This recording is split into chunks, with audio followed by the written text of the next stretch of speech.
시청자 여러분 안녕하십니까? 지금부터 성남시 분당구 선거방송 토론위원회가 주관하고 RM방송이 제작 방송하는 6일 국회의원 보궐선거 후보자 토론회를 시작하겠습니다. 저는 진행을 맡은 오미영입니다.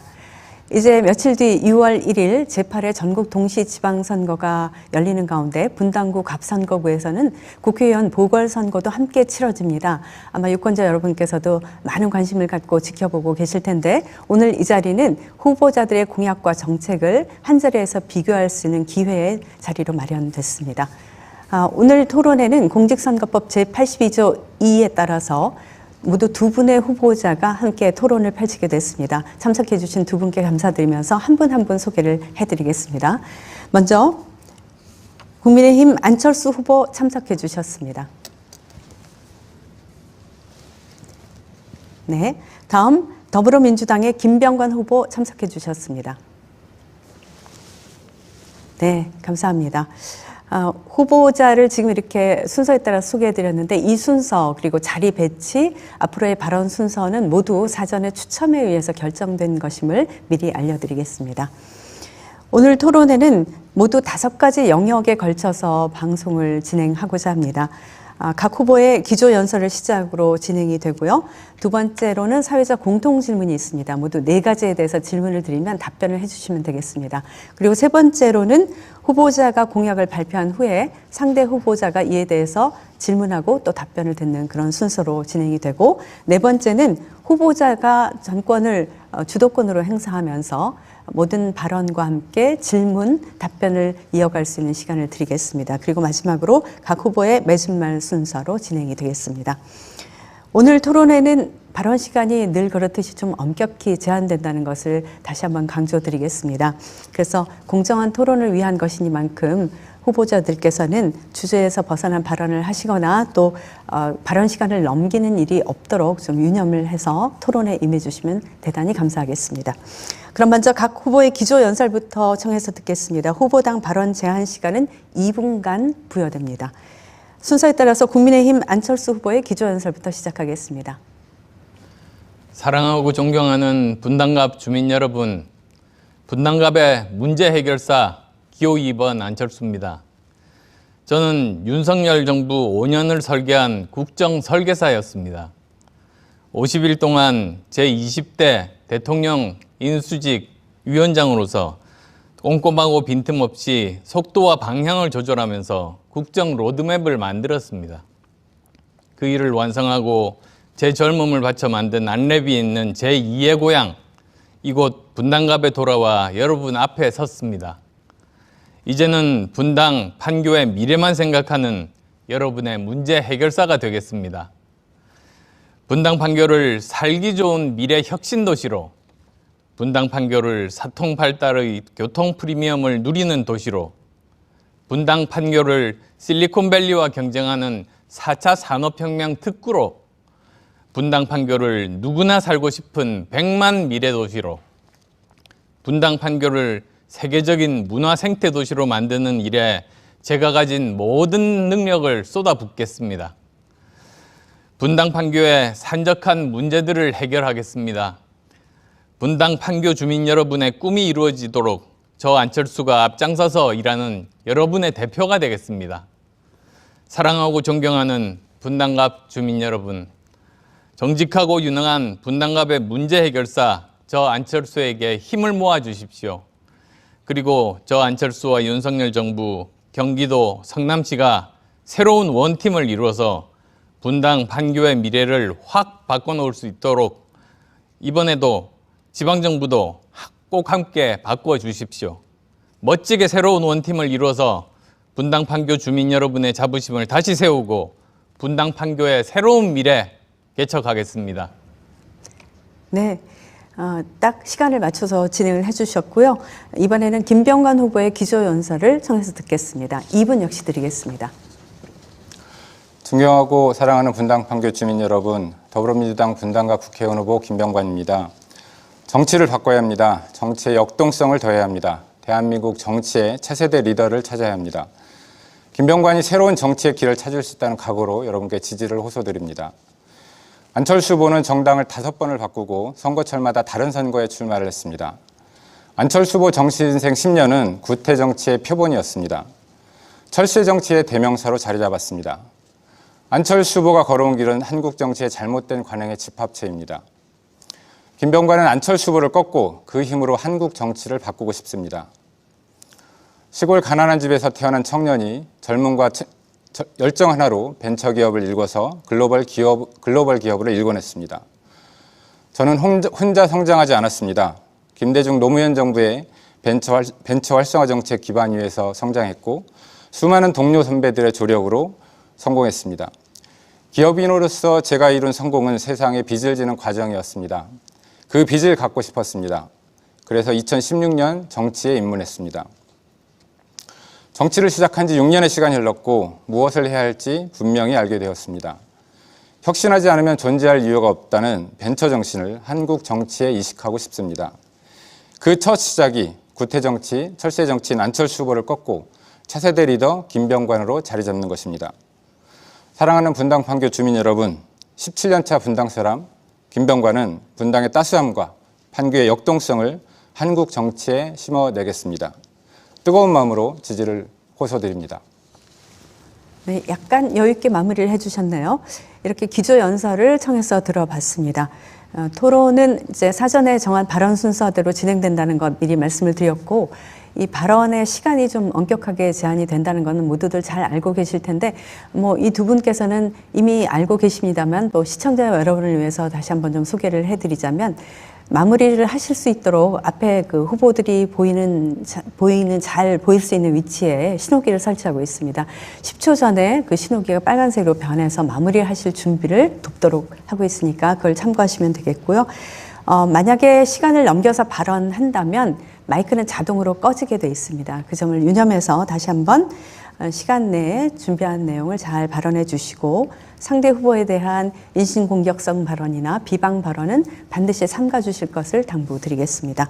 그럼 이제 본격적인 토론으로 넘어가 볼 텐데, 사회적 공통 질문 드리겠습니다.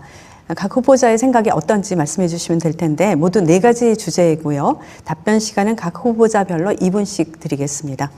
순서에 따라서 김병관 후보자가 먼저 답변을 하셔야 되니까 준비를 해주시면 되겠습니다. 첫 번째 질문 드리겠습니다. 새 정부가 출범할 때마다 가장 먼저 손을 보는 것이 부동산 정책입니다. 하지만 쏟아지는 정책에도 집값은 잡히지 않고 있고, 오히려 오락가락하는 부동산 정책에 혼란만 가중된다는 불만도 있습니다. 지금도 정치권에서는 임대차 3법 종편을 놓고 논쟁이 있습니다. 후보께서는 부동산 시장의 안정화를 위해서 어떤 방안을 갖고 계시는지, 부동산 세금제도 개편에 대해서는 어떤 의견인지 말씀해 주시면 되겠습니다. 2분 동안 김병관 후보 답변을 듣겠습니다. 네, 문재인 정부의 부동산 정책은 분명히 반성할 부분이 많이 있다고 생각합니다. 첫째로 정부 초기부터 공급대책 수립이 부족했습니다. 두 번째로 징벌적 세금 정책으로 인해서 중산층의 세금 부담이 늘었습니다. 셋째로 현실을 담지 못한 임대차 정책으로 전세 세입자의 부담이 오히려 늘어난 부분도 있었습니다.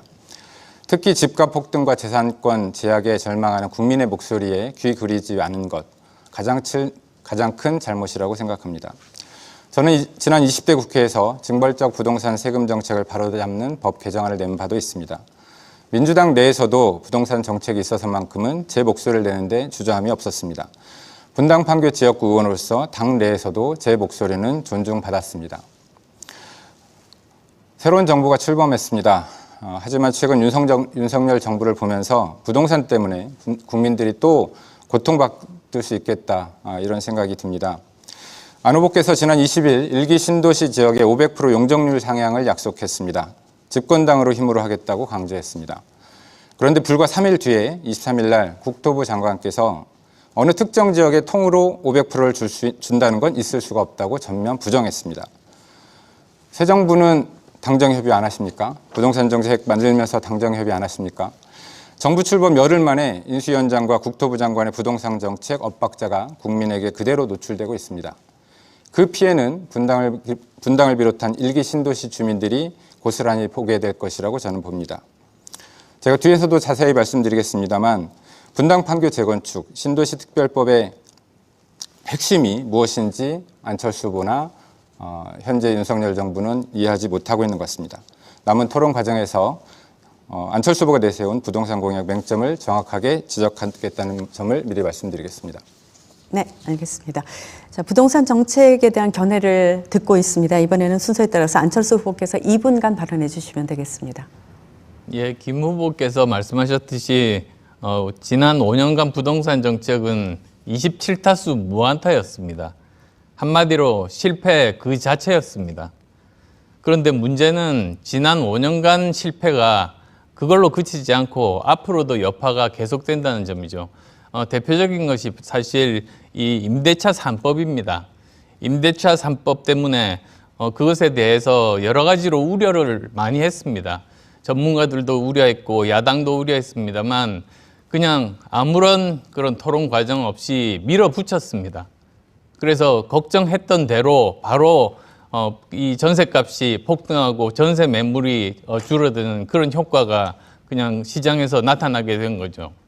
모두 다 예측했던 그런 일이 불행하게도 생겨버린 것이 너무나도 아쉽습니다. 저는 대통령직 인수위원장을 맡아서 국민의 눈높이에서 부동산 정책을 바로잡기 위해서 몇 가지 원칙을 세웠습니다. 그래서 우선 첫 번째로는 주택 공급 확대죠. 그거에 대해서는 이견은 없을 겁니다. 그리고 1기 신도시 특별법으로 재건축 활성화하고 주택 공급 뒷받침합니다. 아까 말씀하셨던 그 500%를 일괄적으로 용적률을 상향한다고 잘못 아실까 봐 국민들께서 지금 국토부 장관이 그렇게 말씀하셨습니다. 제가 최대 500%라고 한 건 역세권에 한정된 그런 것이라서 거기에 대한 오해를 불식시키기 위한 그런 발언으로 생각합니다. 두 번째로는 부동산 세제를 정상화하고 1주택자의 세 부담을 줄여야 됩니다. 세 번째로 생애 첫 주택 구입자들은 대출 규제도 LTV 기준 완화를 해야 되고 또 네 번째로 임대차 3법도 지속적으로 모니터링을 해서 개선 방안을 마련할 필요가 있습니다. 네. 이렇게 해서 첫 번째 질문에 대한 답변까지 들었고 사회적 공통질문 두 번째 질문 사회 분야에 대한 것으로 넘어가겠습니다. 최근에 젠더 갈등이 뜨거운 이슈로 떠오르고 있습니다. 2030 세대 내에서는 깊어지는 갈등이 증오와 혐오로까지 이어져서 심각한 사회 문제로 대두되고 있습니다. 올해 실시된 한 조사에 따르면 응답자 절반 이상이 한국 사회의 남녀 갈등이 심각하다고 답했다고 하는데요. 지난 대선 때 여성가족부의 존폐 여부를 놓고 진영 간 설전을 벌이기도 했습니다. 계속되는 젠더 갈등, 이를 해결하기 위해서 어떤 방안을 생각하시는지 이에 대한 답변을 듣겠습니다. 역시 답변은 2분 동안 해주시면 되겠고 순서에 따라서 안철수 후보부터 답변하시면 되겠습니다.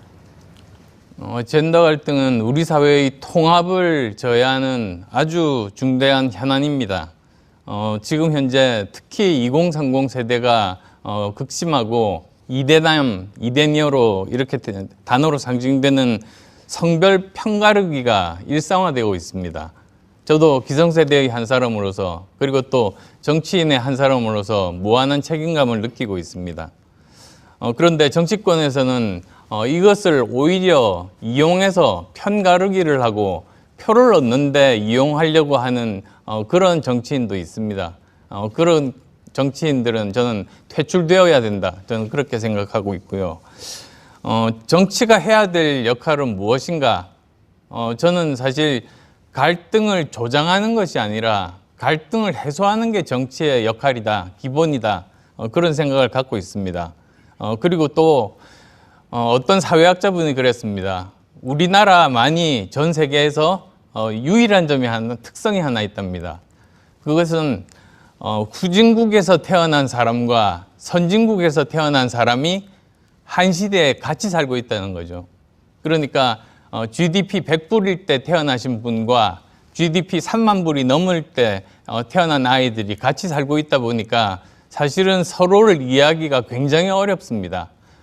특히 이제 기성세대 같은 입장에서는 지금까지 자신의 경험이나 사고방식으로 20, 30대를 완전히 나는 이해할 수 있다. 이렇게 생각하면 저는 절대로 이 문제 풀 수 없다고 생각합니다. 제가 국회에 가면 정말 남녀를 가리지 않고 청년들 목소리 널리 귀담아 들으면서 꾸준하게 대안 찾아가겠습니다. 여유 있게 마무리를 해주셨고 지금 2030 세대 젠더 갈등에 대한 그 질문에 대한 답변을 이번에는 김병관 후보께서 하시면 되겠습니다. 2분 드리겠습니다. 네, 먼저 분당 시민들 역세권 500%에 관심 없습니다. 이미 역세권은 충분히 개발되어 있고요. 계속 500% 주장하셨으면서 물러나는 건 국민을 기망하는 겁니다. 김병관은 더불어민주당 전국 청년위원장을 역임한 대표적인 청년 정치인입니다. 청년의 미래, 젠더 갈등 해소는 김병관의 정치의 가장 중요한 목표 중 하나였습니다. 2022년 대선은 젠더 갈등을 득표의 도구로 본격 활용한 선거였고 그 중심에는 현 여당인 국민의힘과 윤석열 후보가 있었습니다. 안철수 후보 말씀대로 그분들 퇴출돼야 하는 건가 묻고 싶습니다. 느닷없이 여가부 폐지를 내세웠고 20대 남성의 상대적 박탈감에 기생해서 득표의 도구로 활용했습니다. 윤석열 정부 국무위원 17명 중에 여성의 비중은 불과 3명에 불과합니다. 그나마 외신의 비판을 받고 국제 망신을 당한 후에야 여성을 2명을 추가 내정했습니다. 여성 비중이 낮은 이유에 대해서 윤석열 대통령께서 그 위치까지 올라온 여성이 적어서라는 답변을 했습니다. 그 위치는 차관급일 텐데요. 그 차관급 공직자조차도 42명의 차관급 공직자 중에서 3명만이 여성을 배치했습니다.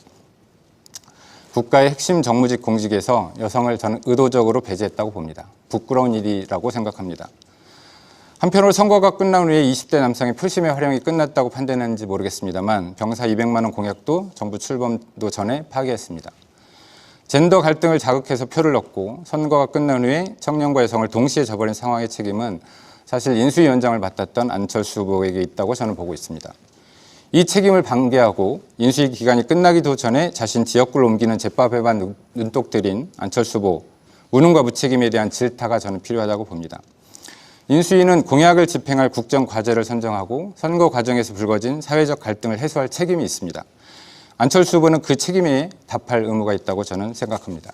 네, 시간을 잘 지키느라고 아주 조금씩 짧게 여유 있게들 마무리를 해주셨습니다. 그럼 세 번째 공통 질문으로 넘어가 보겠습니다. 지역 현안에 대한 질문입니다. 분당은 대표적인 일기 신도시죠. 조성된 지 30년이 지났습니다. 최근에 오래된 아파트에서 층간소음이라든지 단지 간 갈등, 협소한 주차장 등의 문제가 제기되고 있습니다. 또 공동주택 외에 도로, 상하수도, 학교 등의 기반시설 노후화로 인해서 주거 환경이 질적의 저하가 빠르게 진행이 되고 있다는 그런 불만이 있습니다. 주민들은 재건축, 리모델링을 통한 주거 환경 개선을 요구하고 있는데 분당 주민들의 생활 환경을 개선하고 지역의 특색도 살릴 수 있는 주거 환경 개선 방안은 어떻게 구상들을 하고 계신지 그 답변을 들어보겠습니다. 역시 2분 동안 답변 시간 드릴 텐데 순서에 따라서 김병관 후보부터 발언해 주시면 되겠습니다. 네, 여야가 모두 일기 신도시 특별법을 공약으로 내걸었습니다. 반드시 해야 됩니다. 더해서 안철수 후보는 안전진단 기준 완화와 용적률을 500%까지 올리겠다고 공약을 했습니다. 저는 당에서 주거환경 개선 특별위원회, 일기 신도시와 관련된 특별위원회의 위원으로 활동을 하고 있습니다. 우리 사회자께서 말씀하신 대로 도로 상하수도와 관련된 여러 가지 기반 시설들, 또 특히 학교 문제들이 문제가 되고 있습니다. 지금 여당에서 내세우고 있는 일기 신도시 특별법 내지는 안철수 후보 공약에는 몇 가지 문제점이 있습니다. 첫째로 용적률만 올릴 거면 특별법이 필요치 않습니다. 국토계획 이용에 관한 법률을 개정하면 되는데 왜 특별법을 만들겠습니까? 또 최근 국토부 장관이 다른 지역과의 형평성을 고려해서 있을 수 없다라는 거 못 박았던 점은 말씀드린 바 있습니다. 여당 출신의 국토부 장관이 단정적으로 부정한 것입니다. 여당 내에서도 엇박자가 나는데 안 후보의 공약을 누가 믿을 수 있겠습니까? 여당의 공약을 누가 믿을 수 있겠습니까? 저는 특별법에 대한 정확한 이해 없이 빌공짜 공약을 내세우고 있다고 생각합니다. 또 하나가 있습니다. 핵심을 잘못 잡았습니다. 일기 신도시 특별법의 핵심은 용적률이 아닙니다. 사회자께서도 말씀하셨지만 사회 기반 시설에 대한 문제가 심각합니다. 그리고 현재 지방정부 책임으로 있는 재건축을 현재 일기 신도시 전체가 30만 가구가 넘습니다. 30만 가구 전체가 노후화되는 상황에서 중앙정부가 책임을 져야 된다는 게 특별법의 핵심입니다. 사회기반 시설에 대한 대책, 이주 대책, 또 빠른 재건축이 필요한 것은 빨리 할 수 있도록, 또 용적률이 필요한 곳은 용적률을 늘려서 분담금을 줄일 수 있도록 해야 됩니다. 리모델링에 대한 지원도 반드시 필요합니다. 특별법에 대한 이해가 저는 안철수 후보가 없다고 생각합니다. 애꿎은 분당 시민들만 희망 고문에 고통받지 않을지 걱정스럽습니다. 네. 그럼 이번에는 일기 신도시 주거 환경 개선 방안에 대한 안철수 후보의 의견을 들어보겠습니다. 2분간 발언해 주십시오. 예, 왜 특별법이 필요한지에 대해서 이미 뭐 자세하게 설명해 주셨으니까 오히려 제가 더 자세히 다른 편을 설명을 드릴 수 있는 시간을 얻은 것 같습니다. 분당이 이제 일기 신도시로 건설돼서 입주를 시작한 게 1991년이죠. 그러니까 벌써 이제 31년이 지났습니다. 2030년이 되면 분당 지역 공동주택의 86%가 준공 후 30년이 넘게 됩니다. 그러니까 이 일은 정말 시급한 일이고 이 중앙정부가 책임을 져야 되는 그런 일이기 때문에 그리고 또 법들이라는 것이 하나만 고치면 되는 것이 아니라 연관된 법들이 많습니다. 그래서 그런 모순점을 해결하기 위해서 상위에 있는 특별법을 만드는 이유가 그래서이고요. 사실 거기에서 크게 저는 세 가지로 말씀드리고 싶어요. 우선 첫 번째는 제1기 신도시 특별법 제정에 대해서는 뭐 용적률, 안전진단 기준 완화 이런 말씀은 이미 다 드린 바 있고요. 그런데 이것만 가지고는 안 됩니다. 두 번째로는 재건축 마스터 플랜 위원회를 만들어야 됩니다. 그래서 단지별 맞춤형 도시 정비를 해야 됩니다. 그래서 가구 수가 늘어나지 않습니까? 그러면 여러 가지 도로나 상하수도나 학교 같은 도시 인프라가 부족하게 됩니다. 그래서 뭐 말씀하셨듯이 그런 것들을 이 재건축 마스터 플랜 위원회에서 민과 관이 함께 논의를 해서 해결 방법을 찾는 거죠. 그리고 또 세 번째는 아파트뿐만이 있는 것이 아닙니다. 빌라 단지 그리고 단독 주택까지 특히 야탑동을 포함해서 5,000세대 빌라 단지의 종화는 신속하게 추진되어야 된다는 점 말씀드립니다. 네, 사회자 공통 질문 드리고 있습니다. 이번에 네 번째 질문, 마지막 질문으로 드리겠습니다. 지역 현안에 대한 것으로 역시 드릴 텐데요. 최근 판교와 분당에 인접한 광주 오포 지역 개발로 분당 지역의 교통 문제가 심각해지고 있습니다. 특히 서현로는 출퇴근 시간에 주차장을 방불케 할 정도로 교통체증이 심각한데요. 지하철 8호선의 연장 방안이 추진 중이지만 시일이 많이 소요될 것으로 예상되고 있습니다. 이와 별도로 판교 테크노밸리로 출퇴근하는 시민들의 불편을 해소할 수 있는 대중교통 체계 개선 요구도 이어지고 있습니다. 분당 지역 교통 여건 개선 방안에 대한 말씀을 해주시면 되겠습니다. 이분 또한 역시 발언하시는데 순서에 따라서 안철수 후보부터 발언해 주십시오. 먼저 광역교통망 확보부터 말씀을 드리겠습니다. 첫 번째는 이번 주 토요일에 신분당선 강남 신사 1단계 연장이 됩니다. 그런데 이것이 신사와 용산 2단계 연장이 조기 착공이 되어야 분당과 그리고 또 서울의 신중심지가 될 용산이 바로 밀접하게 우리가 손쉽게 거기에 갈 수가 있게 되는 겁니다. 그래서 2단계 연장을 조기 착공하도록 그렇게 하겠습니다. 두 번째는 GTX와 경강선이 만나는 그 분당갑의 새로운 허브인 성남역, 저는 여기를 반드시 복합 환승센터를 제대로 구축하는 것이 필요하다 그렇게 생각합니다. 그리고 주변 주민분들도 많이 만나 뵈면 그런 주장들을 많이 하고 계십니다. 세 번째는 물론 지하철 3호선 연장, 8호선 연장입니다. 그래서 3호선의 경우에는 이미 2020년에 수원시, 용인시와 함께 성남시가 공동 상생 협약을 맺은 바 있습니다. 그래서 여기에서 결론을 빨리 내서 이 3호선 연장을 시급하게 해야만 될 것이고 또 8호선은 지금 현재 모란 판교 1차 연장 사업이 있는데 주민분들이 지금 성남시청역 건설이 빠져 있는 것에 대해서 굉장히 불만을 제기하고 계십니다. 따라서 저는 반드시 설계 단계에서 이것을 반영할 수 있도록 하겠다는 말씀을 드리겠습니다. 또 모란 판교뿐만이 아니라 지금 말씀하셨던 57번 국지도가 정말로 열악합니다. FFF 등급입니다. 그래서 5분 서판, 그러니까 오포, 분당, 서현, 판교를 잇는 2차 그 8호선 연장이 꼭 필요하다. 저는 그렇게 생각합니다. 분당 판교 지역의 교통 여건 개선 방안에 대해서 질문을 드렸고 이에 대한 답변 들었습니다. 이번엔 김병관 후보께서 답변하실 순서입니다. 네, 먼저 안철수 후보 말씀 중에 몇 가지 좀 지적하겠습니다. 빌라단지, 야탑동을 포함한 여러 곳의 빌라단지 종환원 문제가 있습니다. 종환원 당연히 해야 되죠. 하지만 빌라단지 종환원 문제는 특별법에 담기지 않습니다. 빌라단지 종환원 문제는 성남시장이 결정할 문제입니다. 성남시청이 8호선 연장과 관련해서 성남시청이 빠진 것 때문에 주민들이 분노하고 계십니다. 이 부분 맞습니다. 하지만 은수미 시장께서 얼마 전에 성남시청역을 포함해서 개발을 하겠다는 얘기를 하셨습니다. 지금까지 분당 판교 광역교통망, 분당 판교와 서울의 연결과 관련해서 많이들 얘기가 됐습니다. 또 분당 판교 내에서의 문제로 집중이 됐었습니다. 이제는 저는 전국 접근성을 염두에 둬야 된다고 생각합니다. 그래서 교통의 판을 바꾸겠다가 제 공약입니다. 저는 SRT 성남역을 만들겠습니다. 제 1호 공약이기도 합니다. 경강선과 GTX가 만나는 성남역을 SRT 성남역을 만들어서 강원도, 부산, 광주까지 편리하게 이용할 수 있도록 하겠습니다. 이 부분은 이따 잠시 뒤에 공약 발표 시간에 조금 더 자세하게 말씀드리도록 하겠습니다.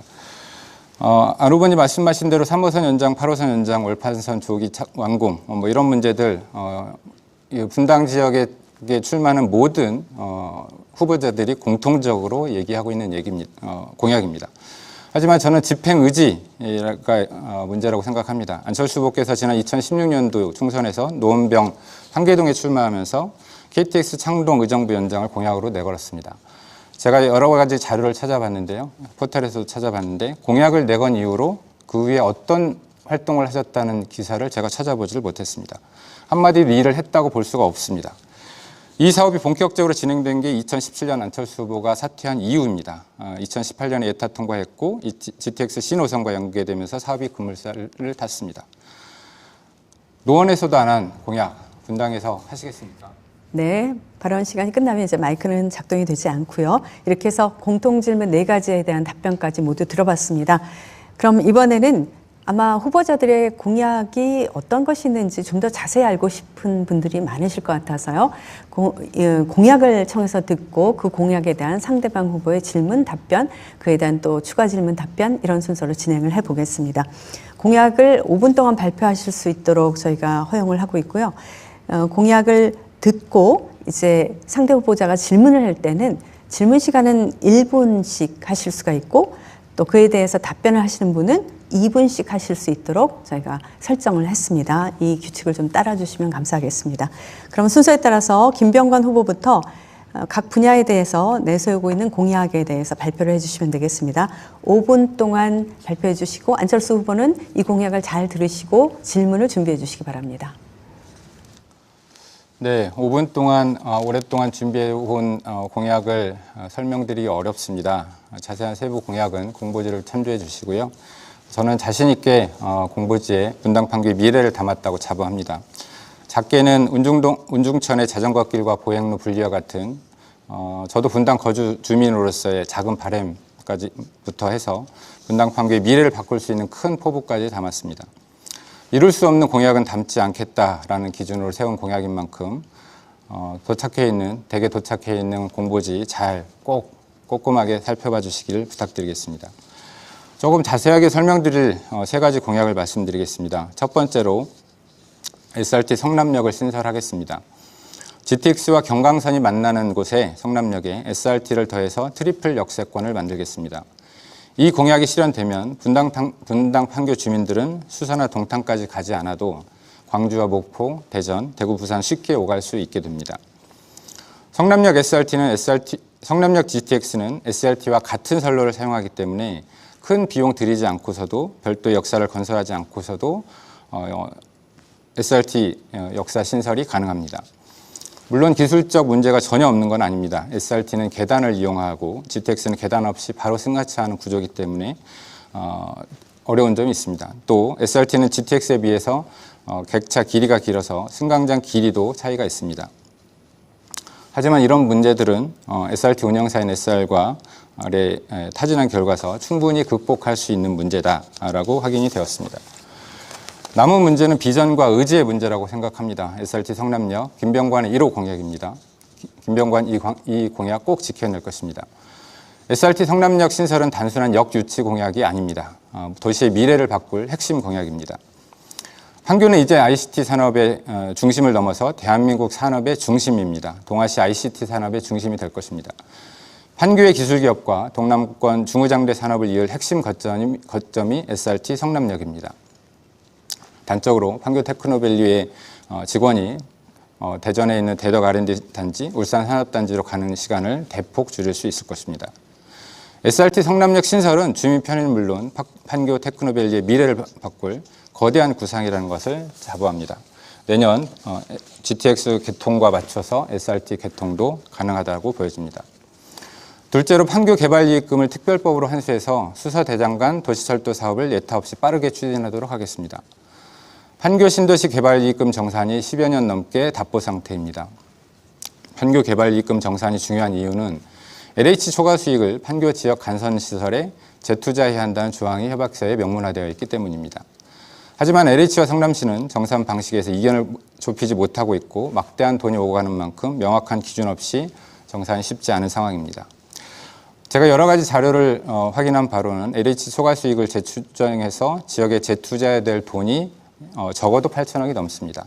이 돈을 공공택지 개발이익 환수에 관한 특별법을 통해서라도 환수를 해서 그 초과이익을 수서대장선 노선을 신설하는 방안에 활용하도록 하겠습니다. 수서역을 시작으로 해서 제23 테크노밸리, 판교역, 판교원말, 서판교역, 대장동을 지나게 될 사업입니다. 지하철 3호선 연장과는 달리 충분한 재원으로 예비 타당성 없이 빠르게 추진이 가능하다고 저는 보고 있습니다. 그만큼 더 쉽게 할 수 있다고 저는 생각하고 있습니다. 분당 재건축과 판교 리모델링을 구체적으로 추진하겠습니다. 30여 년 전에 대규모 주택 공급과 집값 안정을 목표로 정부 주도하에서 1기 신도시를 지정하고서 대규모로 주택을 공급했습니다. 시간이 흘러서 안전 문제는 물론이고 도시 전체 노후화로 인한 문제점들이 나타나고 있습니다. 1기 신도시 노후화의 책임과 대응의 주체가 지자체뿐만이 아니고 정부에 있다는 걸 명확히 해야 됩니다. 그렇기 때문에 특별법을 꼭 제정하려고 하고 있습니다.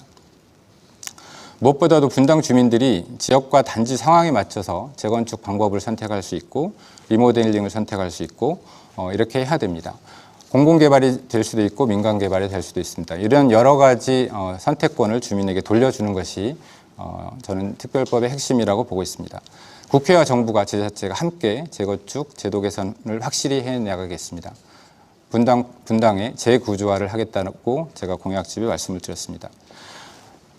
2기 신도시인 판교의 공동주택 리모델링도 중요한 화두로 대두되고 있습니다. 이제 15년이 가까이 되기 때문에 리모델링이 대두가 되고 있는데요. 자독도시 판교 이상에 걸맞는 리모델링도 반드시 해내겠습니다. 고맙습니다. 김병관 후보의 공약 발표를 5분간에 걸쳐서 들어봤습니다. 그러면 여기에 대한 상대 후보의 질문, 추가 질문이 진행이 될 텐데 안철수 후보께서 준비가 되셨겠죠? 예. 질문 1분에 걸쳐서 해주시면 되겠습니다. 예, 뭐 계속 네거티브를 하시는데 사실 네거티브 없이는 뭐 비전만 가지고 승부를 하지 못해서 그런 것 아닌가 싶습니다. 참 안타깝고요. 저는 IT 후배로서 벌써 저렇게 구태 정치에 물이 들었나 그런 생각들을 하게 돼서 참 안타까운 마음이 큽니다. 근데 우선 제1기 신도시 특별법 지난 2020년 총선 때 공약하셨는데요. 그때 현역 국회의원 신분이었습니다. 근데 1기 신도시 특별법을 국회의원 시절에 대표 발의한 적이 없습니다. 그리고 또 작년 가을부터는 국회의장 비서실장으로 있어서 임대차 3법 개정하듯이 제1기 신도시 특별법도 통과시킬 수 있었습니다. 그런데 그것도 하지를 않았었죠. 그래서 이런 것들을 과연 제가 신뢰할 수 있을까 그런 의문을 던집니다. 2분간 답변하실 수 있습니다. 뭐 구태 정치를 말씀하셨는데요. 저는 팩트만 얘기했습니다. 그리고 그게 저의 평가가 아니고요. 우리 국민들의 평가고 우리 분당과 분당 판교 주민들의 평가라는 거를 우리 안 후보 본인만 모르시는 것 같아서 좀 안타깝습니다. 정당을 5번 바꾸셨습니다. 선거철마다 다른 선거에 출마하셨고요. 지역구도 옮겨오셨습니다. 철새 정치의 대명사로 자리 잡았다는 부분을 본인은 꼭 인지하셨으면 좋겠습니다. 20대 국회 때 국회의원 국회의원 현역 시절에 왜 특별법을 발의하지 않았냐 이런 말씀을 하셨는데요. 그 당시에는 국회 특별법을 발의할 상황이 아니었다고 저는 생각합니다. 입주한 지 25년이 채 되지 않았던 시기였기 때문에 특별법을 통해서 재정비, 구조, 재건축을 다뤄야 될 시점은 아니었다고 생각을 하고요. 지금은 21대 국회에서는 저는 필요하다고 생각을 했습니다. 또 한 가지 국회의장 비서실장이 어떤 역할을 하는지 잘 모르시는 모양인데요. 국회의장 비서실장은 국회의원이 아닙니다. 국회의장 비서실장은 국회의장을 보좌하면서 국회가 여야 협치를 통해서 원활하게 돌아갈 수 있도록 보좌하는 역할이죠. 그거를 모르실 리 없을 것 같습니다. 두 번의 국회의원을 하셨고 대권의 꿈을 가지셨던 분이 국회의장 비서실장이 뭐 하는 자리인지 몰랐다는 게 좀 안타깝습니다. 자꾸 국회의원으로서의 역할보다는 대권, 권력욕에 눈이 멀어서 자꾸 정당을 옮겨 다니고 하다 보니까 정확한 팩트를 제대로 잘 모르시지 않나 이런 생각이 좀 있습니다. 조금 남아있는데 다 쓰신 거죠? 네, 그렇게 넘어가고 안철수 후보께서 또 똑같은 방식으로 추가 질문하실 수가 있습니다. 예, 남은 시간 제가 쓸 수 있으면 좋겠네요. 또 하나 묻겠습니다. 서현동 110번지 원점 재검토 공약을 하셨어요. 근데 아시다시피 서현동 110번지가 2019년 문재인 정부 김현미 국토부 장관 시절에 지구 지정 고시가 됐습니다.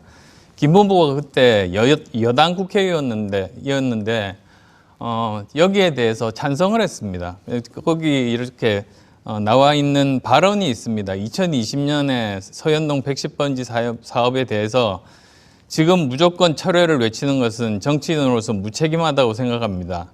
무조건적인 철회를 외치는 것은 옳지 않다고 봅니다라고 바로 이 자리에서 사실은 말씀을 하셨습니다. 그런데 또 지금은 원점 재검토를 주장하고 계시죠.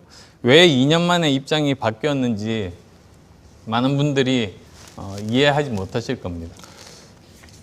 네, 답변 그럼 이어주시죠. 2분입니다. 저는 과거나 지금이나 입장은 똑같습니다. 우리 주민들의 의견과 다른 방식으로의 개발은 안 된다는 게 저는 과거나 지금이나 똑같고요. 그 표현이 철회일지 원구점 재검토일지는 잘 모르겠습니다. 표현상의 차이는 있을 수 있다고 생각을 하는데 무엇보다도 저는 항상 말씀드렸던 거는 교통대책 없는 개발, 또 학교대책 없는 개발, 저는 이런 거는 있을 수 없다고 생각합니다. 말씀하신 대로 분당 판교, 특히 서현동 주민들의 피해가 막심할 수 있습니다. 그 피해를 무릅쓰고 개발을 강행해야 된다고 얘기할 수 있는 정치인이 누가 있겠습니까? 그런 정치인은 없습니다. 이 문제를 과거에 2020년도에 지금 계신 국민의힘 정당에서 정치인들이 이걸 정치적으로 악용했습니다. 그 결과로 저에 대한 비방, 허위 비방들이 많이 있었던 게 사실이고요. 저는 다시 한번 말씀드립니다만 서현동 110번지 어떻게 진행이 됐을지 모르겠습니다만 또 최근에 주민들께서 국토부를 상대로 한 소송에서 졌습니다. 그렇기 때문에 LH가 아마 강행할 수도 있습니다. 저는 맞겠습니다. 주민 뜻을 반드시 받도록 하겠고요.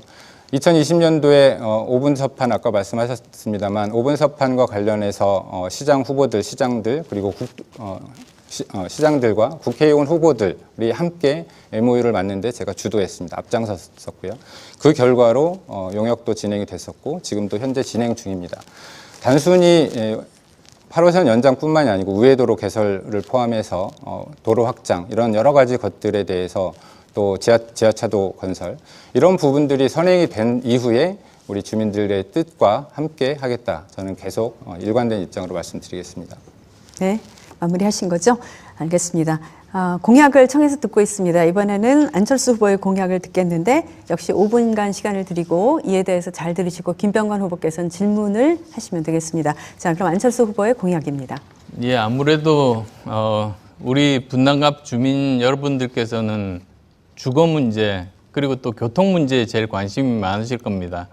그래서 사실 제 공약집에 다 나와 있습니다만 이번 기회를 통해서 자세하게 좀 설명을 드리고 싶습니다. 일단 교통입니다. 저는 첫 번째가 신분당선 신사용산 2단계 연장에 조기 착공을 할 겁니다.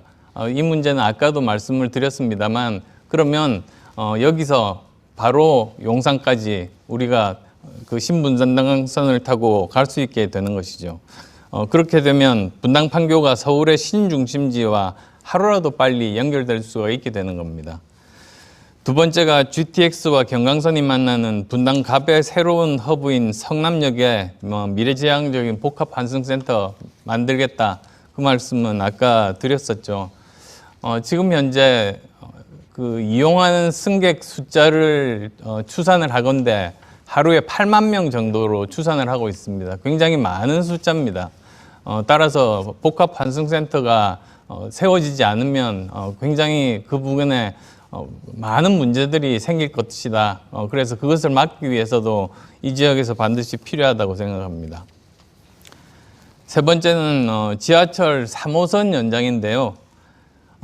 이것 역시 2020년에 뭐 경기도, 수원시, 용인시, 성남시가 다 협약을 맺어서 지금 하고 있습니다만 좀 벽에 부딪혀 있습니다. 지금 용인시는 중전철을 원합니다. 그렇지만 또 우리 성남시부터 수원시는 경전철이라도 해야 되는 것이 아닌가 이런 좀 이견들이 있는데요.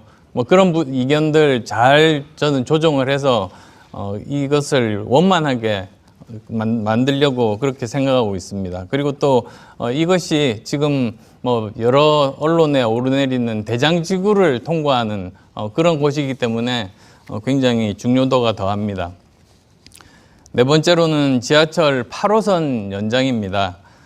그래서 뭐 1차로 모란판교 연장할 때 성남시청역 신설 설계 단계에 반영하겠다는 말씀도 드렸고, 그리고 또 2차로 5분서판 광주 오포, 분당, 서현, 판교를 잇는 5분서판을 통해서 지금 굉장히 열악한 그 국지도 57번 도로 교통 등급이 FFF입니다. 가장 낮습니다.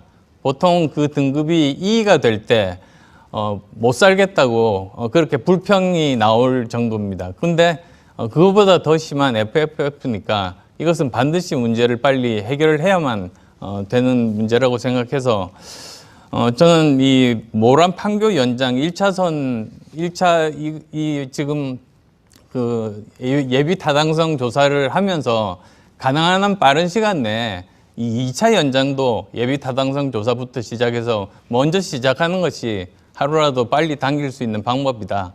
그 방법이 제일 문제를 해결할 수 있는 방법이라고 생각합니다.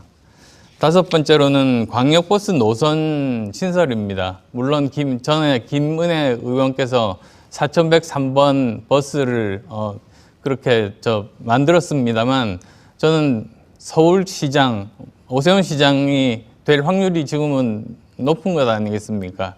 오세훈 시장과 함께 협력해서 이런 광역버스 노선들을 좀 더 신설하겠습니다.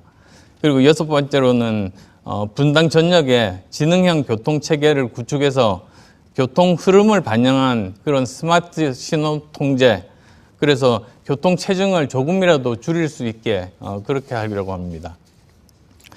그리고 분당의 재건축 문제인데요. 지금 현재 사실 세 가지입니다. 첫 번째로는 제가 1기 신도시 특별법이고요. 그리고 제가 아까 설명드린 것들 다 보니까 김병관 후보도 제가 모른다고 해놓고는 똑같은 말을 하더라고요. 그리고 두 번째로는 빌라 단지 종환원입니다. 그래서 야탑동을 포함해서 5,000세대 가량의 빌라 단지가 이 성남에 있거든요. 이것들을 제대로 종을 환원하는 것. 그리고 세 번째로는 민관 합동 도심 재정비 TF를 구성해서 분당 재건축 마스터 플랜을 세워서 제대로.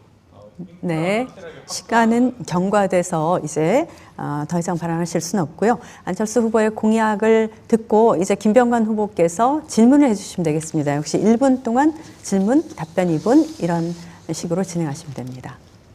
네, 잘 모르는 내용을 말씀하시니까 자꾸 꼬이는데요. 서현로의 도로 등급이 FFF라고 하셨는데 어떤 구간이 FFF인지 아시는지 혹시 여쭤보고 싶고요. 그리고 8호선 2차 연장 당연히 필요합니다. 당연히 필요한데 우리 시청자님들, 분당 판교 주민들 잘 아시겠지만 8호선을 연장하면 지금 결정이 되더라도 최소 10년 이상이 걸립니다. 그 10년 동안 이 서현로 국지도 57번 도로 막히는 문제를 어떻게 해결하실 건지 그에 대한 대책이 지금 없습니다. 그 부분에 대해서도 답변을 좀 부탁드리겠습니다. 3호선 연장과 관련해서 용인시는 중전철을 원하고 성남시는 경전철이라도 해야 된다 이런 식으로 말씀을 주셨는데 용인시나 성남시나 모든 지자체가 중전철을 원하고 있습니다. 중전철을 원하는데 왜 지금 중전철 형태로 진행이 안 되고 있는지에 대해서 제가 볼 때 안 후보님께서 정확하게 내용 파악을 잘 못하시고 계시는 것 같은데 혹시 이 부분에도 답변 주실 수 있으면 답변 주십시오. 우선 FFF 이 서현로의 FFF 등급은 처음 이 초입하고 그다음 저 마지막 부분 그 부분이 특히 FFF에 해당합니다. 그 부분에 굉장한 교통 정체가 많다는 거 말씀을 드리고요. 그다음에 그 8호선 연장이 10년 정도 걸릴 거다 맞습니다. 그래서 이것을 1년이라도 당기기 위해서는 그 2차 연장을 보통은 1차선 연장 공사를 끝나고 나서 2차에 대해서 그 예비 타당성 조사를 시작을 하거든요. 근데 저는 그것을 지금부터라도 시작을 해야 한다.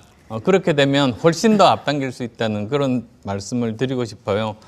그리고 뭐 우회로를 말씀을 하신 것 같은데 그게 궁극적인 그런 해결책은 저는 되지 않는다고 생각합니다. 그리고 또 그 지금 현재 사실 중전철이 저도 해답이라고 생각합니다. 근데 문제는 지금 현재 경전철을 쓰고 있는 대표적인 곳이 김포인데요. 거기를 타보면 정말 그 교통 지옥입니다. 그래서 이제 중전철이 필요한데 중전철을 하려면 차량 기지가 필요합니다. 굉장히 넓은 땅이 필요합니다. 그런데 지금 현재 수원도, 성남도, 인천도 어디도 그 땅을 내놓을 생각이 없거나 또는 부지가 지금 없습니다. 그래서 제가 가지고 있는 아이디어는 그 토지는 그것 자체로 그 이용을 하고 그 위에 저 민간은 자본을 유치해서 건물을 올리는 겁니다. 이미 그것은 네덜란드를 포함해서 많은 나라에서 하고 있는 방법입니다. 그래서 그 개발 수익으로 그 차량 기지를 만들 수 있다. 그래서 저는 용인에서 네, 예, 답변 이제 해주셨고 추가 질문으로 넘어가겠습니다. 똑같은 방식으로 적용됩니다. 인수위원장 하시면서 3호선이 국정과제에 들어가 있는 것도 제대로 모르시는 것 같습니다. 안타깝습니다. 그리고 서현로에서 FF 등급은 초입과 끝 부분이 아니고 중간 부분입니다. 서당 사거리와 서당 삼거리 이 부분이 가장 막히는 구간이고요. 뭐 우회도로를 말씀 주셨는데 우회도로가 효과가 없는 게 아니고요. 분당동과 상대원 간 도로 개설이 필요합니다. 그리고 오포에서 순회동 쪽으로 넘어가는 도로가 필요합니다. 그리고 도로 확장도 경우에 따라서는 필요합니다. 그 도로 확장과 우회도로 개설을 통해서 충분히 서현로의 교통대책 저는 만들어낼 수 있다고 봅니다.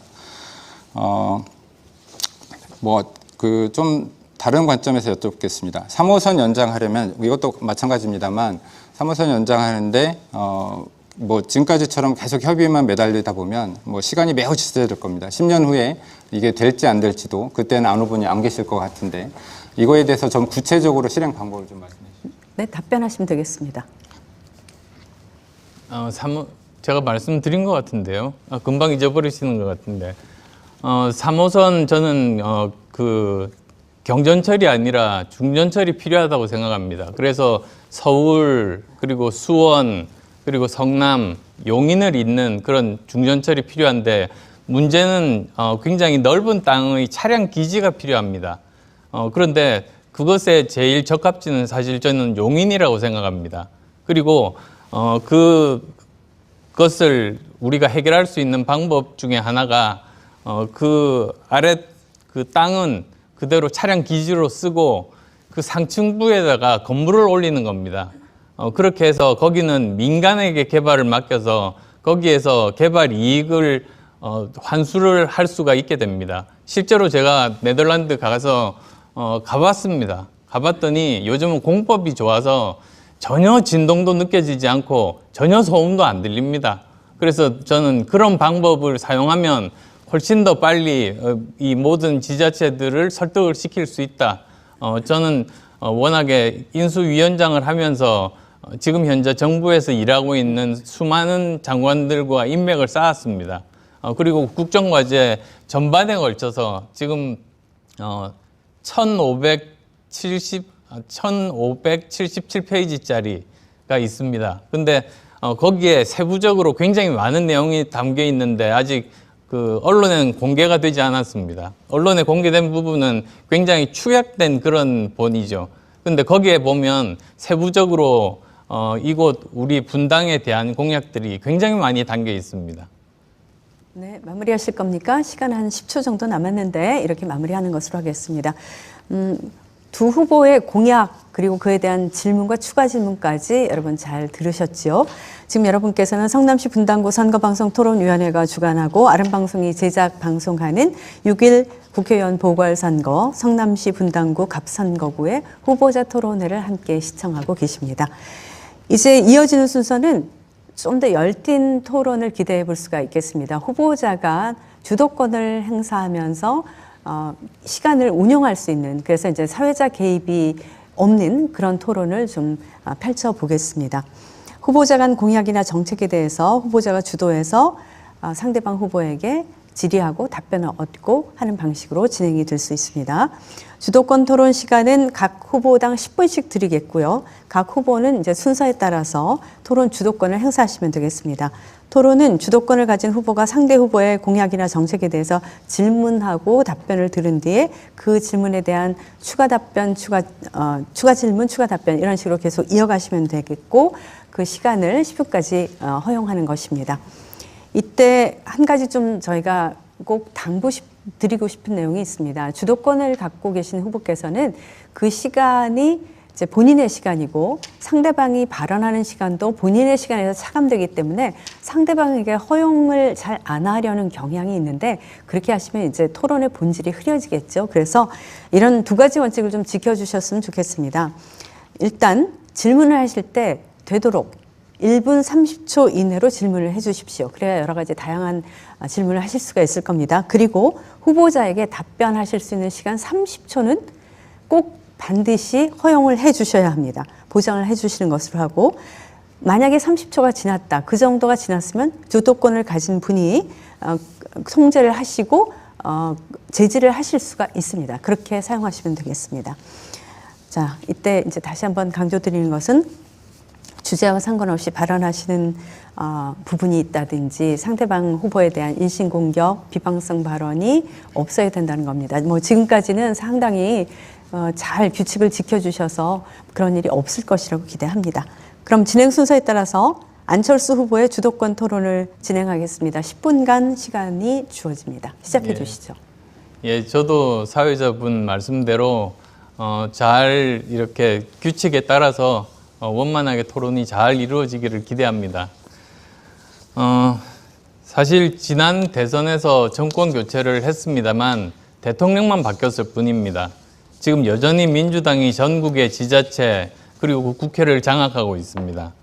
근데 그러다 보니까 의회에서는 압도적인 다수 의회 권력으로 검수완박법 통과시키고 그리고 그런 임대차 3법 통과시켰지 않습니까?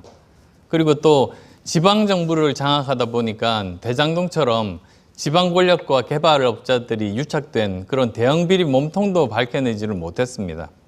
그래서 이번에야말로 한쪽으로 쏠린 의회 권력의 그 균형을 조금이라도 맞추기 위한 선거가 바로 이번 지방선거다. 저는 그렇게 의미 부여를 하고 싶습니다. 그럼 이제 본론으로 좀 들어가 보겠습니다. 이번 특히 이제 분당갑이 대장동이 포함되어 있습니다. 그래서 모든 국민들의 시선이 이곳을 향해 있습니다. 그래서 저는 당연히 성남시장 역임하고 경기지사 역임하셨던 그 이재명 후보가 이곳에 출마할 것이다. 저는 그렇게 생각했습니다. 그래서 저도 출마하겠다고 그렇게 의사를 밝힌 거죠.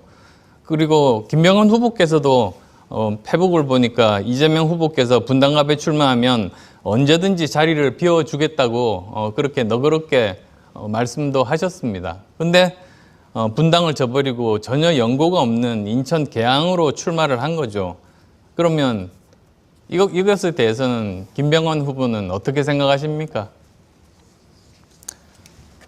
네, 그거에 대한 판단은 아마 계양에 계신 분들이 할 거라고 생각을 합니다. 다만 우선순위가 바뀌었습니다. 이재명 후보가 먼저 지역구를 선택을 했고요. 안철수 후보가 나중에 지역구를 선택을 하셨습니다. 지금 말씀하신 거를 그대로 받아들인다고 해도 만약에 그런 생각이시면 안철수 후보가 이재명 후보한테 따라가셨으면 될 일이라고 저는 생각합니다. 제가 대장동과 관련해서 직접 1대1 토론하자고 했을 때 자꾸 저를 피하시고 이재명 후보하고 하겠다고 하시더라고요. 저는 분당 판교 주민들에 대한 예의가 아니라고 생각합니다. 이제 30초 지났으니까요. 제가 그럼 연이어서 말씀드릴게요. 제가 그래서 계속 줄기차게 지금 거기 계양을에 출마 선언을 하셨습니다만 이쪽으로 오라고 그렇게 여러 번에 걸쳐서 말씀을 드렸습니다. 그리고 또 이 대장동에 대한 그 문제에 대해서도 주민들과 저는 서로 토론을 열심히 하고 좋은 평가를 받았습니다. 근데 평가가 나쁘다고 그렇게 거짓말을 하시더라고요. 그래서 도대체 대장동 주민께서 사실 이 자리에 계셨으면 아마도 잘 아실 텐데요. 그리고 지금 현재 그 여론조사를 보면 계양을은 박빙이 나옵니다. 그게 바로 그 국민들이 판단하시는 것 아니겠습니까? 그게 바로 김병관 후보께서 말씀하신 그건 국민이 판단할 몫이다. 저는 그렇게 생각하고 있고요. 다른 거 여쭤보겠습니다. 지금 보면은 국회의원이 당선되면 중앙정부, 시장, 도지사와 수시로 협의해야 된다는 점은 잘 아시죠? 그건 당연한 거니까요. 근데 여당 국회의원으로 계실 동안 은수미 시장 재임 중에 대규모 채용 비리가 발생해서 최근에 2명이 실형을 받았습니다. 은수미 시장 본인도 지금 수사를 받아서 이번에 출마를 못했습니다. 그런데 김병관 후보는 그러면 이렇게 대규모 채용 비리가 이 지역구에서 벌어지고 있는데 그동안 그걸 모르셨습니까? 아니면 알고 계셨습니까? 또는 만약에 알고 계셨다면 은수미 시장께 그렇게 하면 안 된다고 그렇게 충고를 해 주셨습니까? 참 안타깝습니다.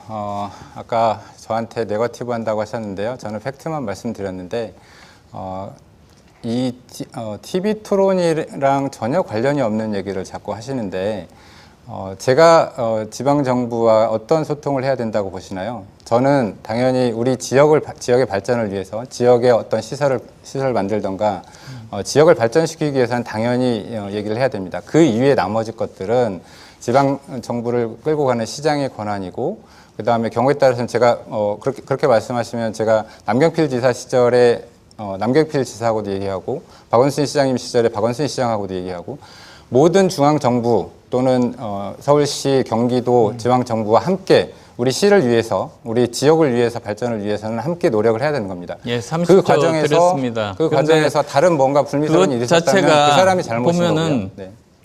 전혀 논리가 안 맞아요. 사실 그렇게 비리가 있어도 그냥 놔둬도 된다. 그건 시장이 할 일이다. 지금 그렇게 말씀하시니까 뭔가 오해하시고 그건 전혀 논리가 안 저희가 맞고요. 검사나 수사관을 뽑는 선거가 아닙니다. 국회의원을 뽑는 선거입니다. 은수미 시장 시절에 발생한 대규모 채용 비리뿐만 사실 아닙니다. 이번에 리모델링 사업 강력한 지원책을 마련하신다고 공약하셨던데 맞죠? 네네네. 예. 지금 혹시 성남시의 리모델링 기금이 얼마나 적립됐는지 아십니까? 제가 500억 정도라고 알고 있습니다. 지금 올해 3월 기준으로 750억 정도가 네네네. 있습니다. 네. 근데 이재명 당시에 성남시장이 2013년 4월에 시민들께 약속하기를 10년 내에 5천억을 만들겠다.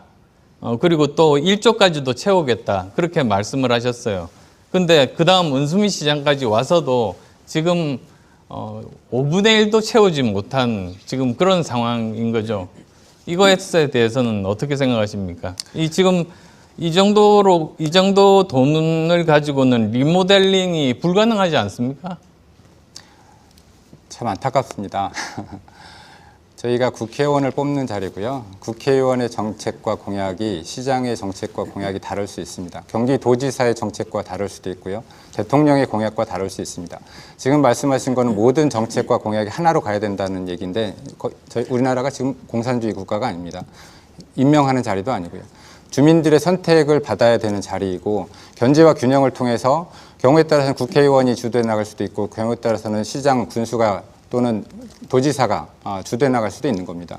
거기에 대해서 시장이 한 정책에 대해서 국회의원 후보 나온 사람한테 얘기한다는 것 자체가 정치의 기본을 모르는 겁니다. 지금까지 정치하시면서 뭐 하셨습니까? 이런 내용도 모르셨습니까? 김병관 후보께서 리모델링 사업 지원책을 공약을 하셨기 때문에 드리는 질문인데 또 엉뚱한 답을 또 하시네요. 뭐 서로 역할이 다르다는 등 아마 무슨 말인지 아마 국회의원 후보가 공약을 거는 이유를 모르십니까? 하나만 더 또 여쭤볼게요. 그렇게 말씀하시면 안철수 후보의 공약이 시장의 역할이 많이 있는데 8천억 개발 이익을 LH에서 환수하겠다고 하셨잖아요. 네네. 초과 이익 때문에. 그래서 성남시 돈으로 수서 대장선 만들 수 있다. 네네. 그렇게 말씀을 하셨어요.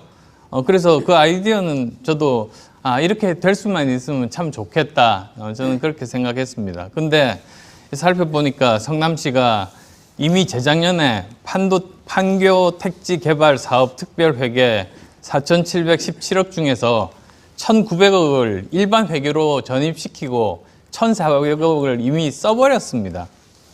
그리고 또 그래서 지금 현재 돈이 모자랍니다. 우선 첫 번째로. 그다음 두 번째로 LH 초과 수익을 바로 받아낼 수 있는 것이 아닙니다. 아마도 특별법 같은 것이 필요할 테고요. 그리고 또 과연 이것이 소급 적용이 가능한지 저는 그것도 좀 의문이라는 점 말씀드리고 싶습니다. 그래서 이게 실현 가능성이 있는 공약인가, 자칫하면 지역 주민들 두 번 상처 주는 것은 아닌가, 저는 그런 생각들을 계속 해보고 있습니다. 그래서 김병관 후보께서 2016년에 이제 당선되실 때 하신 말씀을 보니까 김병관과 이재명 시장이 함께 하겠습니다. 이렇게 강조를 하셨단 말이에요. 근데 대장동 개발업자들이 천문학적인 이익을 누리고 리모델링 기금은 아직도 바닥 수준이고, 그리고 또 그럼 이렇게 되는 동안에 이 지역 현역 국회의원인 김병관 후보가 도대체 뭘 했는지 저는 잘 모르겠습니다. 그래서 30초 드릴게요. 진짜 안타깝습니다. 국회의원이 시장의 수족이 아닙니다. 시장과 같이 일하는 위치도 아니고요. 시장과 견제와 균형을 통해서 지역 발전을 위해서 함께 일했다라는 말씀 다시 한번 드리고요. 계속 그런 식으로 네거티브를 하시는데 지금 이 토론의 자리는 우리 지역 주민들을 위해서 어떤 좋은 공약들을, 어떤 정책들을 만들지에 대해서 함께 토론하는 자리가 됐으면 좋겠습니다. 대선 후보까지 하셨던 분이 이런 식으로 토론하시는 건 저는 아닌 것 같습니다. 이렇게 해서 안철수 후보의 주도권 토론에 허용된 10분이 모두 경과했고, 이번 순서는 김병관 후보의 주도권 토론으로 이어지겠습니다. 똑같은 방식이고 10분 동안 사용하실 수가 있습니다. 시작해 주시죠. 먼저 아까 판교지구의 초과이익을 환수해서 수서 대장까지 우선적으로 추진하겠다가 제 이제 공약인데요. 그 부분에서 아까 좋은 공약이라고 말씀해 주셔서 너무 감사드리고, 이 부분은 일단은 성남시와 LH 간에 협약이 있는 부분이 있기 때문에 협약을 통해서 환수가 저는 가능할 거라고 봅니다. 특별법을 통해서 추가적으로 할 수 있는 부분들이 있는지에 대해서 더 검토를 하겠다, 이런 말씀 다시 한번 드리고요. 뭐 조금 작은 거 하나만 여쭙겠습니다. 그 경강선의 판교 원역을 만드시겠다, 이렇게 어디 가서 말씀을 하신 것 같습니다. 혹시 경강선 판교 원역 진짜로 만드실 수 있습니까? 예, 만들 수 있죠. 거기 이제 3호선을 그쪽을 통해서 다시 서판교역을 통해서 대장동으로 가면 됩니다. 지금 경강선하고 3호선하고 구분을 못 하시는 것 같은데요. 제가 다시 묻겠습니다. 경강선 판교 원역을 여쭤본 겁니다. 경강선은 대장동으로 가지 않습니다. 네. 답변하시겠습니까? 거기 가지 않죠. 당연히 네. 경강선은 지금 현재 그 판교 월곶선과 연결이 되는 것 아니겠습니까? 아까 대장동에 간다고 말씀하셔서 저는 그거는 3호선 그 그럼 원역을 말씀하시길래 네, 네. 주민들이 원하는 거는 3호선에 대한 판교 원역을 말하는 것이었습니다. 그래서 제가 3호선 이야기를 한 거죠. 안철수 후보께서 교통공약을 발표를 하시면서 과거 판교 월곶선에 있는 판교 원역에 점을 찍어놓고 하겠다고 하셨습니다. 그렇지 않습니다.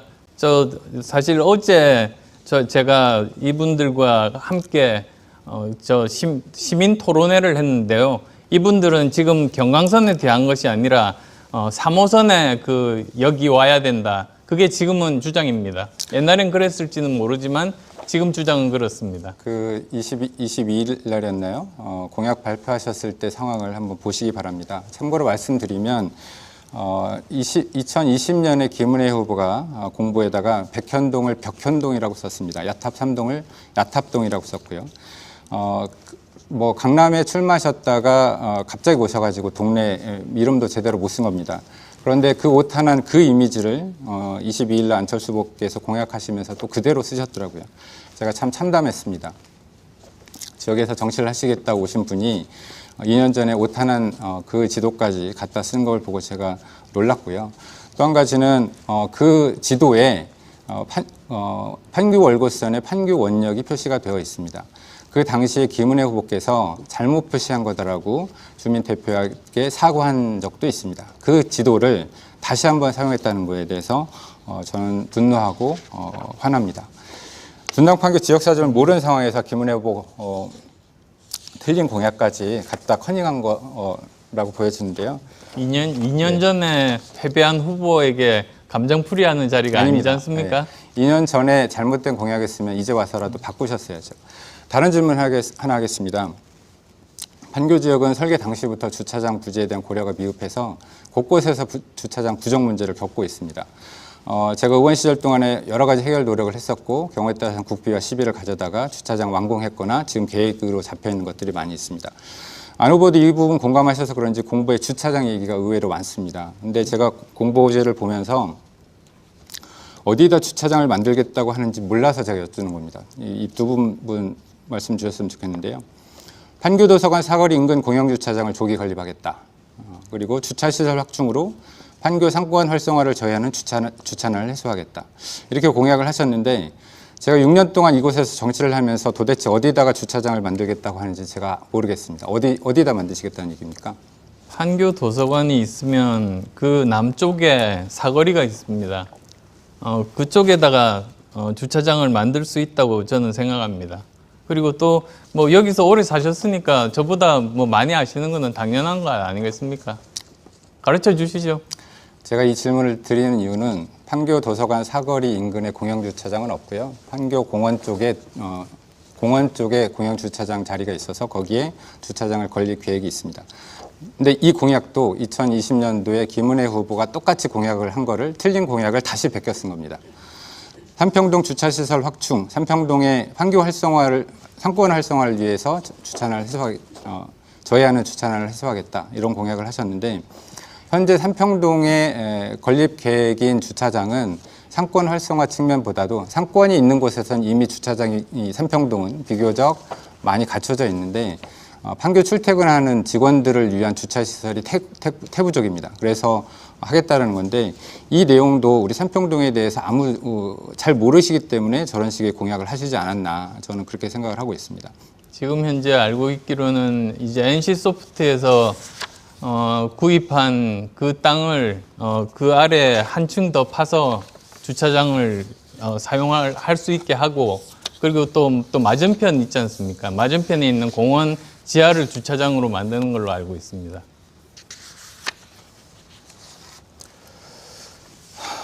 네. 뭐 안타깝습니다. 예, 지역에 대해서 너무 모르셔서 제가 반박하기도 귀찮습니다. 자기가 모르는 걸 자꾸 이렇게 공약하는 건 저는 대국민 사기극이라고 생각합니다. 그리고 더더군다나 2년 전에 틀린 공약을 했던 거를 그대로 베껴서 다시 공약하는 거, 저는 국민에 대한 도리가 아니다, 이런 말씀을 좀 드리고 싶습니다. 뭐 그런 건 다 이제 팩트 체크가 되겠죠? 네네. 예. 다시 한번 뭐 다른 질문 하겠습니다. 선거운동 기간 동안에 지역에서 잘 안 보이시더라고요.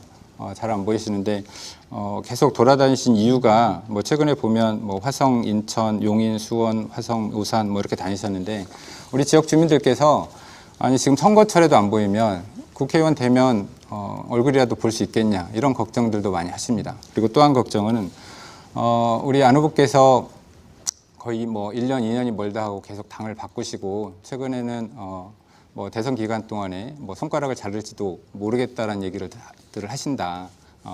그 시점을 보면 내년 뭐 이맘때쯤 되면 혹시 탈당을 하시는 게 아닌가, 내지는 뭐 다른 곳으로 가시는 게 아닌가, 이런 걱정들을 하십니다. 혹시 거기에 대해서 뭐 우리 주민들께 하실 말씀 있으면 하시죠. 우선 제가 김명관 후보를 잘 못 봤습니다. 저는 저 출근 인사, 퇴근 인사 열심히 다녔고 정말 잠을 줄여가면서 도움을 요청하는 가까운 도시들, 용인이라든지 화성이라든지 또는 오산이라든지 이런 곳에 한 번 왔다 갔다 하면 시간이 많이 걸리니까 한 번에 두세 곳 한꺼번에 도와드리고 이렇게 온 겁니다. 그게 사실은 그 서로 정치적인 그런 동료 간의 도리 아니겠습니까? 그리고 또 이재명 후보도 여기 와서 유세를 하신 걸로 알고 있는데 그럼 왜 이재명 후보를 부르셨습니까? 가라고 해야죠. 이재명 후보는 당의 총괄 선대본부장으로서의 역할을 하신 겁니다.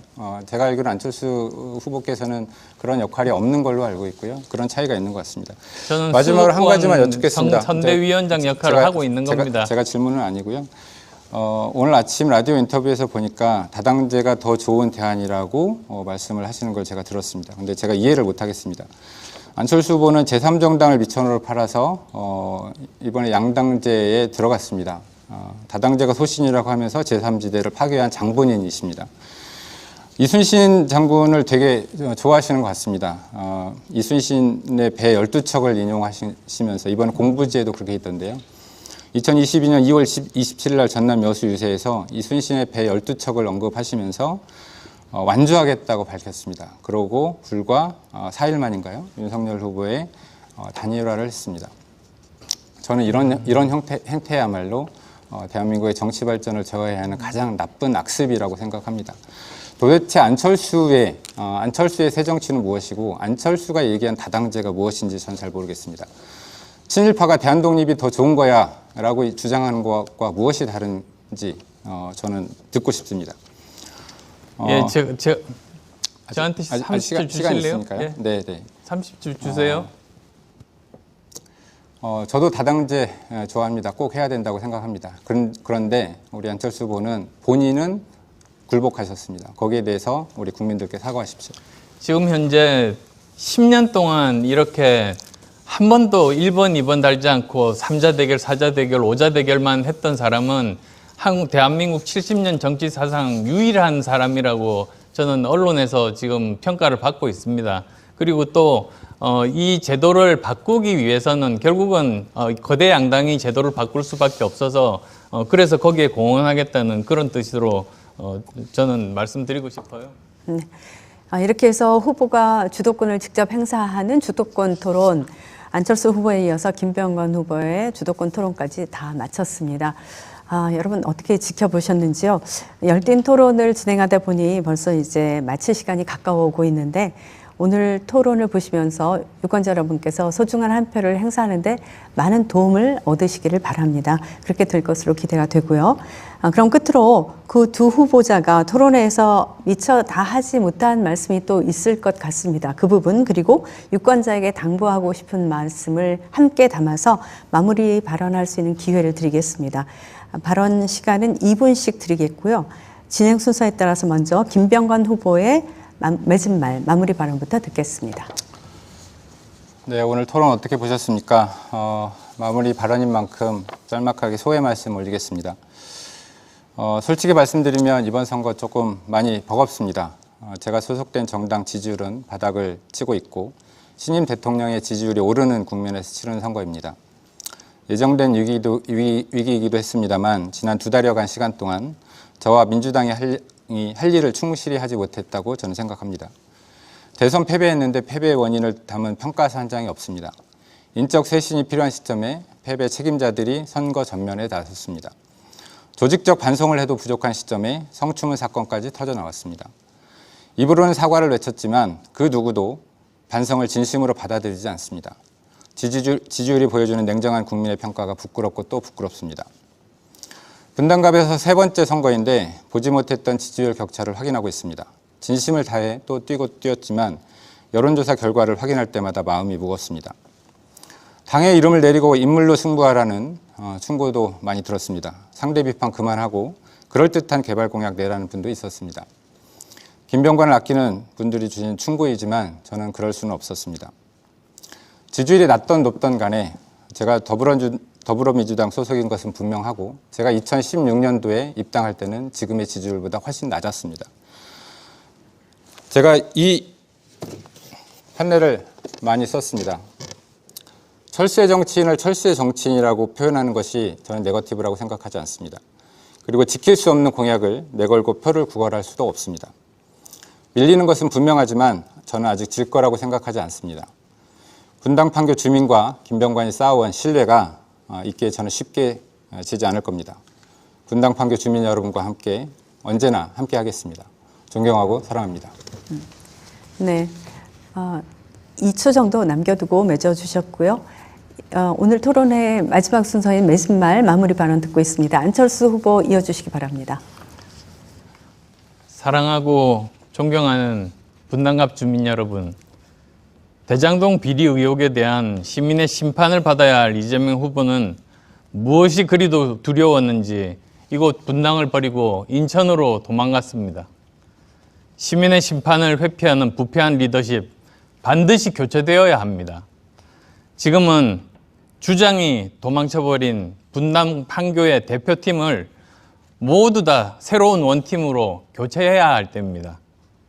보름 전에 새로 취임한 윤석열 대통령, 새 정부의 국정 설계도를 그린 대통령직 인수위원장 출신인 저 안철수, 그리고 새로운 경기도, 새로운 성남시가 새로운 원팀을 만들겠습니다. 바로 이 새로운 원팀을 위해 저 안철수 10년 정치 인생 처음으로 여당 후보로 기호 2번 달고 출마했습니다. 3자, 4자, 5자 대결이 아닌 양자 대결은 제 정치 인생에서 처음입니다. 분당을 경기도의 심장으로, 판교를 대한민국의 창업 수도로, 그리고 1기 신도시 분당을 새로운 도시로 탈바꿈시킬 수 있는 사람, 저 안철수뿐입니다. 저는 김병관 후보가 IT 업계에서도 후배이기 때문에 함께 비전을 논의하는 그런 대결을 원했습니다만 처음부터 끝까지 네거티브만 해서 제가 실망이 이만저만이 아닙니다만 저는 어쨌든 꿋꿋하게 우리 도시를, 우리 분당을 제대로 발전시킬 수 있는 그런 공약만 내세우면서 선거를 치르겠습니다. 오늘 토론 함께 꾸는 분당 판교의 꿈에 대해서 더욱더 잘 알게 된 소중한 시간이었습니다. 그 분당 판교 꿈에는 오늘 함께 토론한 김병관 후보의 꿈도 들어있을 겁니다. 그 꿈이 현실이 되도록 원인 다 바치겠습니다. 네, 이렇게 해서 마무리 발언까지 모두 들어봤습니다. 성남시 분당구 갑선거구 국회의원 보궐선거에 출마하신 두 분 후보자 모시고 공약 정책 여러 가지를 점검할 수 있는 시간이 됐으려고 보고요. 끝까지 열과 성을 다해서 토론에 임해주신 두 분 후보자께 감사 말씀드리고 또 긴 시간 시청을 함께해 주신 시청자 여러분께도 감사 말씀을 전해드리고 싶습니다. 오늘 토론회는 5월 27일 오후 7시에 아름방송에서 재방송이 되니까 다시 한번 시청을 하실 수가 있습니다. 그리고 중앙선거방송토론위원회 홈페이지와 유튜브에서도 다시 보기를 하실 수 있으니 많은 이용을 해주시면 감사하겠습니다. 지역의 민심을 대변하는 국회의원을 뽑는 6.1 국회의원 보궐선거 제8회 전국 동시 지방선거와 함께 치러지게 됩니다. 27일과 28일 금요일과 토요일에 사전투표가 진행되고 6월 1일이 바로 선거일입니다. 소중한 한 표를 행사하는 데 반드시 참여해서 본인의 의사를 꼭 밝혀주시기 바랍니다. 그럼 여기서 오늘 순서 모두 마무리하겠습니다. 긴 시간 함께해 주신 시청자 여러분 감사합니다.